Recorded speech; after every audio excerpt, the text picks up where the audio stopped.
How's it going? I've been away for a bit, so apologies for anybody that's been wondering. I'm hoping nobody's wondering where I am, but yeah, bit of real life got in the way a bit. Progress on the river scene here.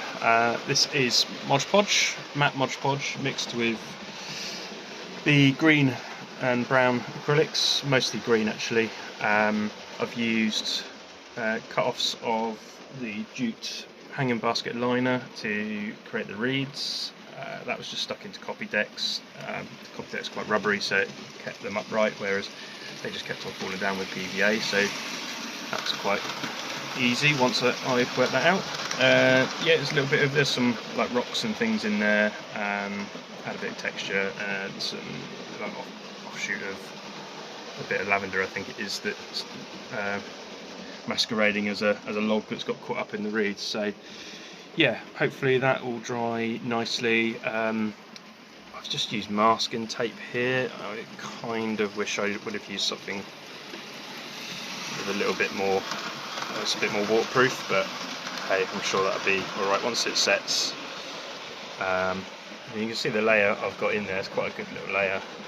I think I'll probably have one layer on top, like a smooth layer on top that I'll blow into, like have some ripples, using the straw technique again. So that's come on a little bit. Yeah, nothing much around here other than those polystyrene temporary platforms that I've got here, so I will probably build those platforms at some stage. Yeah, this kind of area, I don't know whether I keep on saying that I'm going to start it, and to do that I've got to kind of lift all this and put the point motors in, so I think I'm kind of putting it off. I think I'm definitely putting it off, and at the moment it seems to be working okay. So I think it's between the river scene and the occupational bridge scene over here. You see I've got a tree in here. Again, this is just, I think this was again the lavender that died off, and I'm just using this really much cheaper alternative than that polyfiber stuff. This is just, this comes free actually with HelloFresh stuff. So it comes packed with a load of this sort of paddings, and when you tear it apart, it's pretty much polyfiber, right? It's not exactly the same, but a bit of paint on it. So yeah, if I spray those green or dye them green, and then put the fibre, not fibre, the, oh, what do you call it? The flock down on it. I'm sure that'll look pretty good. I've tried ground seafoam because I can't really bring myself to spend 30 quid on a box of seafoam offcuts to make trees that other people have done. So I have tried that. They don't grow very well. Every single one I've tried 3 times now, they've all died back. Literally, they don't even get to. They sort of sprout and then they just die off. I don't know quite why.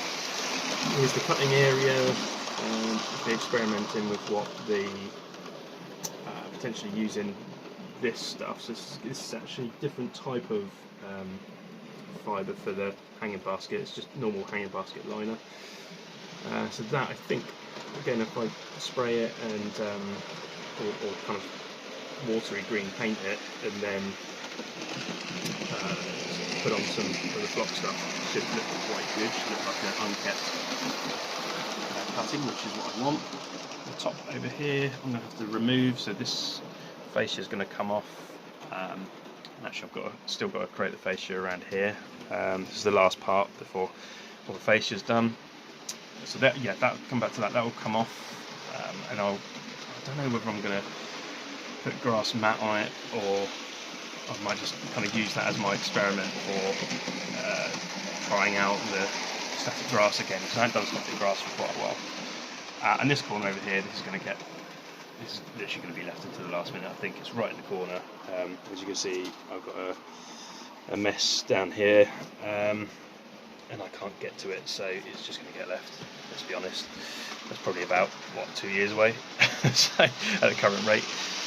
So yeah, so apologies for the lack of update recently. Wasn't for want of trying. There was just stuff going on I couldn't get out, but so I've not made any progress here. Done a bit on city skylines, in evenings, that's kind of all I could bring myself to do.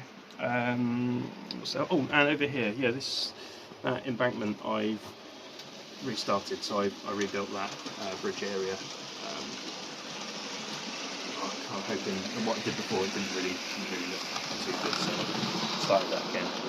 But as you can see, all the back scenes are now completed, which is great. I am really pleased with how the back scene looks. If you come for a little tour around, this area here is going to be kind of hidden. That's kind of why it's a bit rubbish this side. I couldn't be bothered once I'd realised that I'm going to hide this.